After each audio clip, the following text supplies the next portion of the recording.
Okay, it is now peak low tide, one of the lowest tides that we're going to see all month. In fact, even lower than some of these next ones. This is a new moon tomorrow. So right now it's a peak low. It's a minus 1.4 foot tide. So a few hours ago, this morning, we're here at the highest high tide.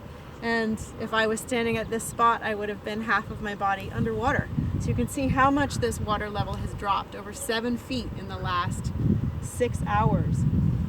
And now that the water has been flowing out of the reserve, out of this marsh area, through this channel that goes around into the ocean, we can see right now that earlier we saw a really strong flow of water as it was flowing out, and now it's starting to hit that slack kind of quiet moment and maybe even start to pull in a bit.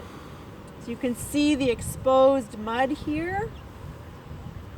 A couple of things about the mud to notice. We can see on the surface of the mud, we see some little filamentous green algae. We call this mermaid's hair and pteromorpha. Beautiful green algae. And you can also see, if you look closely on the surface, this little shiny golden color.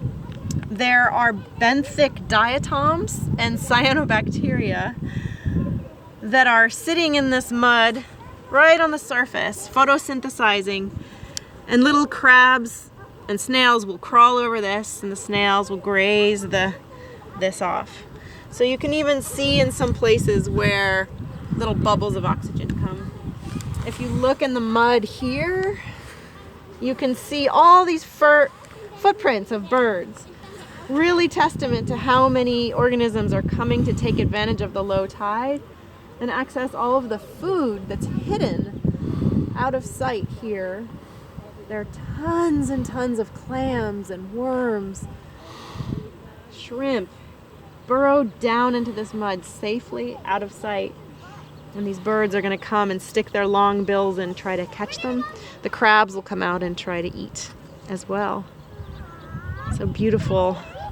In this low tide, we'll also see some of the bigger fish have left the marsh, headed back out to sea.